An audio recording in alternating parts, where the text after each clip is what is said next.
განმანათლება თავის შეხედულების ფარგლებში განახორციელებს მე დემოკრატიული რეფორმების გულისხმობ ბოლო ტალღას რათა მოხდეს კონკრეტული პრობლემების გადაჭრაზე ერთობლივი მუშაობა და ეს არის ადამიანების უმუშევრობის პრობლემებთან დაპირისპირება, ეს არის ეკონომიკური კონკრეტული ოჯახების გულისხმობა.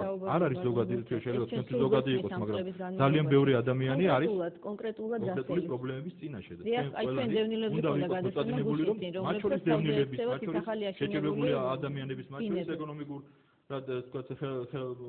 მოკლე ადამიანების პრობლემებზე ზრუნვა ამისთვის, მათ შორის ამისთვისაც, მათ შორის იმ საშუალებების წინააღმდეგ ბრძოლის და კონსოლიდაციის ყველა საფუძველი შეიქმნა, ჩემი აზრით, მაქსიმალურად ბევრი გაკეთდა ამ მიმართულებით და ეს არის, ალბათ ამაზეც იქნება საუბარი, ალბათ ამაზეც ილაპარაკებს პრეზიდენტი და ალბათ მოუწოდებს მათ შორის ოპოზიციასაც, რომ ვიფიქროთ ამაზე, ვიფიქროთ პრობლემებზე, ვიფიქროთ ჩვენი მოქალაქეების პრობლემებზე და ვიფიქროთ სახელმწიფოს პრობლემებზე, რომელიც ძალიან მნიშვნელოვან სახეს ღებულობენ. უკვე ეს არის რუსული ღია აგრესია, ძალიან ღია აგრესია, სადაც რუსეთი პირდაპირ და ღია საუბრობს იმაზე, რომ მათ არ სურთ რომ საქართველოს იყოს ძლიერი, ეკონომიკურად განვითარებული და სუვერენული საერთოდ. Eduardo David, ხომარჯობდა რომ ყოფილიყავით პარლამენტში და თქვენ გაგესვათ ხოლმე ის კითხვები, რომლებიც ჰქონდათ და ღიად გაგეკრიტიკებინათ პრეზიდენტი, გამოგეყენებინათ. ამაზე ბევრჯერ იყო საუბარი, მაგრამ აი ხა ხვალ, როდესაც მიდის პრეზიდენტი პარლამენტში, როდესაც მას ყავს უმრავლესობა, რომელიც არაპირებს რა თქმა უნდა მის კრიტიკას, რა თქმა უნდა მეტნაკლებად მას გააკრიტიკებს ის ოპოზიცია, რომელსაც თქვენ მართულს ეძახით. ხომარჯობდა რომ თქვენ ყოფილიყავით იქ და დაგისვათ ეს ხომ არ იყო შეცდომა? პერსონალურად მე თუ მეხება პარლამენტში იმდენჯერ ვიყავი და იმდენჯერ არ ვიყავი, რომ ჩემთვის ეს არ არის პერსონალურად რაღაცა საქმისთვის ხომარჯობდა თქვენ. რაც შეეხება ქართული ოპოზიციის პარლამენტში ყოფნა არ ყოფნას, საქართველოს ხელისუფლებამ ჯერ იანვარში და მერე მაისში ისე გააყალბა არჩევნები, რომ იქ მიგდებული ადგილები იმ ოპოზიციონერებმა, ვინც ეს ადგილები მოიპოვეს უთანასწორო ბრძოლაში, ვარ ითქვეს მანდატების აღებაზე, თქვა ახლებმა 5 მანდატი დათმეს და არ შევიდნენ იქ ასევე ყველა წამყვანი ოპოზიციური პარტიის წარმომადგენლები. დღეს ვითარება არის სხვანაირი. ის კი არა, რომ ჩვენ ტრიბუნა გქონდეს პარლამენტში, რომ ხელისუფალს უთხრათ, რომ ჩვენი აზრი ასეთია, თუნდაც ვწვავეთ. როდესაც ის ამას არ შეისმენს, გვაქვს ეთერი და ვლაპარაკობთ და ხალხში დავდივართ და ვლაპარაკობთ. თვისობრივად არის სხვა ვითარება ქვეყანაში. ქვეყანაში არის აგვისტოს შემდეგ განსაკუთრებით კატასტროფული მდგომარეობა, ეს არის ჩვენი შეფასება, ხელისუფლება ასე არ თვლის, ხელისუფლება აიგივებს საკუთარ თავს სახელმწიფოსთან, ხელისუფლება ხშირად ისე ლაპარაკობს, რომ აი ჩვენ ვართ საქართველო, ეს ასე არ არის და ამიტომ ქართველმა ხალხმა უნდა გასცეს ახალი მანდატი. ეს არის ლოგიკური, ეს არის ნორმალური, მსოფლიო ეკონომიკური კრიზისის გამომწვევი ნამდვილად არ არის ისლანდიის პრემიერ-მინისტრი. მაგრამ ისლანდიის პრემიერ-მინისტრი გადადგა, რომ მსოფლიო ეკონომიკური კრიზისი შეეხო ამ ქვეყანასაც და მოუწოდა სხვებსაც გადადგომისკენ. ჩვენ გაცილებით მძიმე მდგომარეობაში ვართ, ამიტომ ჩვენ გვჭირდება ახალი პოლიტიკური რეალობის შესაბამისი დასტური ქართველი ხალხისაგან, ვინ რა პროპორციით უნდა იყოს საქართველოს ხელისუფლებაში. გასცემს მანდატს ნაციონალებზე. ნაციონალები იქნებიან ხელისუფლებაში. მოუწევთ ნაციონალებს ოპოზიციაში ყოფნა, იქნებიან ოპოზიციაში. აორთქლდება ნაციონალები როგორც სახელმწიფო პარტია, როგორც მათი მშობელი წინამორბედი მოქალაქეთა კავშირი, აორთქლდება ნაციონალურ მოძრაობას. ეს არის ქართველი ხალხის გადასაწყვეტი პოლიტიკური ალტერნატივა. პრაქტიკულად საქართველოს ჩამოყალიბებულია ხელისუფლება 7 ნოემბრამდეც ამბობდა, რომ არჩევნებს არ დანიშნავდა, მაგრამ დანიშნა.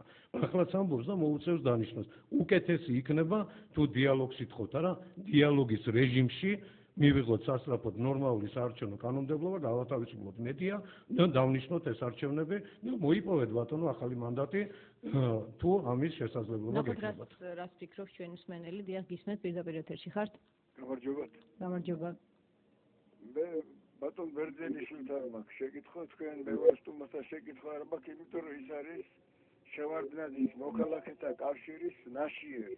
თუ შეიძლება რომ ცოტა კორექტულად ბატონო, თუ შეიძლება. ბატონო, შეკითხვა დასვით თუ შეიძლება. ჩვენი ნგრევა დაიწყო ზვიად გამსახურდია. ჩვენი ნგრევა დაიწყო. ეს პირველა პრეზიდენტმა. მეორე პრეზიდენტმა გააგრძელა და მესამემ დაასრულა. თქვენ მალე მოხვალთ ხელისუფლებაში მეგრძნობ და მე ვთხოვთ მიპასუხოთ. პრეზიდენტის ინსტიტუტი, დიქტატურული ინსტიტუტი გაუხდება თუ არა საქართველოში? მადლობა. მადლობა ბატონ დავით, ეს ალბათ უფრო თქვენს პოლიტიკურ პლატფორმას ეხებოდა, რომელიც საკონსტიტუციო ცვლილებებს გულისხმობს. ერთად ხელი მოვაწერე საქართველოს დამოუკიდებლობის აქტს, იმ საკითხში მე ვიყავი მისი პოლიტიკური ზალის ოპონენტი, მაგრამ იყო საკითხები, სადაც ჩვენ გვიხერხდებოდა ერთობლივი მნიშვნელოვანი გადაწყვეტილებების მიღება. მე ვთვლი, რომ ამ ბევრი შეცდომა დაუშვა, მაგრამ ამასთანავე ის საქართველოს დამოუკიდებლობის გამოცხადებელია და ასევე მომდევნო პრეზიდენტები. თავარი და არსებით ის კი არ არის, რომელი პარტია იქნება მაინდა-მაინც საქართველოს ხელისუფლებაში. ჩვენ ვეცდებით, რომ ჩვენი წილი იყოს მაღალი, სხვა ეცდება, რომ მათი წილი იყოს მაღალი. თავარი არის, რომ ქართველმა ხალხმა გასცეს დროის მოთხოვნების შესაბამისი მანდატი აი ამ წუთებისთვის, ამ დღეებისთვის, ამ თვეებისთვის ქართველი ხალხი რომელ პოლიტიკურ ფიგურებს ძალებს ხედავს ქვეყნის სათავეში, რათა გაუმკლავდეს რუსეთის აგრესიას, ის ხალხი უნდა იყოს სათავეში.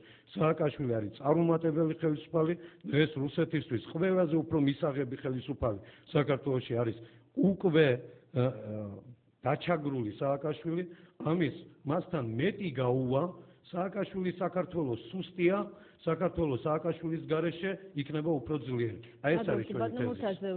ეს საკმაოდ ძიმე ბრალდება რუსეთისთვის ყველაზე მისაღები ხელისუფლება საქართველოში არსებულ პოლიტიკურ ძალებს. მე მგონი ამას კომენტარი არ ჭირდება იმდენად ჩემი აზრით. ჭირდება ბატონო მოსაზე, იმიტომ რომ არის ერთ-ერთი რაღაც შემიძლია გითხრათ დაახლოებით ამავე ლოზუნგებით მოხდა ზვიად გამსახურდიას ჩამოცილება ხელისუფლებიდან და მერე მოვიდა სწორედ პრორუსული ხელისუფლება და მგონი ეს საკმარისია იმისთვის რომ წარსული შევაფუძნოთ. რაც შეეხება შევარდნაძის ხელისუფლება იყო გარკვეულწილად პრორუსული და მიხეილ სააკაშვილი შევარდნაძის ხელისუფლების ნაწილი არ ყოფილა. ჩემო მიხეილ სააკაშვილი იყო შევარდნაძის ხელისუფლების ის იყო რეფორმის ავტორი რომელიც როგორც შეიქმნა ამ ხელისუფლებიდან და მოახდინა გენერალური მდივანი ხო ვიცე-სპიკერად ხელისუფლების ეს ვთქვათ წარსულში და ეს იყო მე ვთვლი რომ ყველაზე მნიშვნელოვანი ვთქვათ დამსახურება ბატონ მიხეილ სააკაშვილის.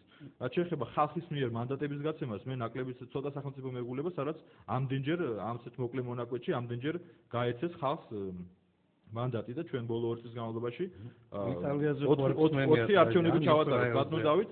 იტალიაში 2 წლიანი მოდელია კონსტიტუციით გათვალისწინებული, ჩვენთან 5 და 20 წლიანი მოდელია გათვალისწინებული, მაგრამ მიუხედავად ამისა ბოლო 2 წლის განმავლობაში 4 არჩევნები ჩავატარეთ. არჩევნები რა თქმა უნდა არ იქნება, არჩევნები არ არის ეხლა ეს ვთქვათ ჩვენი სახელმწიფოსთვის მნიშვნელოვანი თემა ამ მომენტში არჩევნები ჩვენ გვაქვს გათვალისწინებული 2010 წელს თვითმმართველობის არჩევნები და 2012 წელს ამ არჩევნებისთვის თუ გინდა რომ მომზადებულები ვიყოთ კი ბატონო ჩვენ გვაქვს პარლამენტში შექმნილი სამუშაო ჯგუფი რომელიც მუშაობს საარჩევნო კოდექსში ცვლილებებზე და შეგვიძლია გავერთიანდეთ, მოგზავნდეთ და ვიმუშაოთ ამ ცვლილებებზე. ასეთი არაადეკვატურობა ხელისუფლებისა, მე არ ვთვლი რომ ეს არაადეკვატურობა იყოს.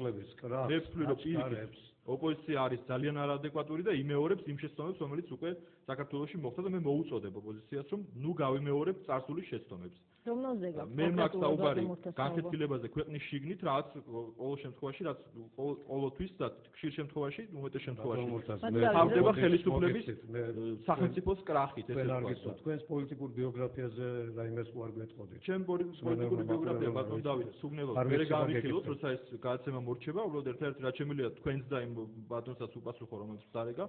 მე ვარდების რევოლუციამდე არც საჯარო სამსახურში ყოფილი ვარ და არც რომელიმე პარტიის წევრი არ ყოფილი ვარ. შეგიძლიათ გადაამოწმოთ. მე მგონი ეს საადვოკატო საქმიანობას ვეწეოდი, მე მგონი ეს საკმარისია. იურისტი ბრძანდება ბატონ უთაზი, ის არის პარლამენტის იურიდიული კომიტეტის სამჯდომარის მოადგილე ინფორმაცია. ეს თუმცა რაც თქვი შეგიძლიათ გადაამოწმოთ ბატონ დავით და მე არ გიცნობ თქვენ დაინტერესებთ. მე არ ვინტერესდები თქვენი წარსული ვთქვათ მოღვაწეობით პოლიტიკურ ასპარეზზე. არ ვიზიანდებით, მე მინდა რომ ვილაპარაკო იმ თემაზე, რომელიც ჩემი აზრით უფრო საინტერესო იქნება საზოგადოებისთვის. ბატონ დავით, აი იმ დროს როდესაც ქვეყანას აქვს ეს სერიოზული საგარეო პრობლემა საფრთხე.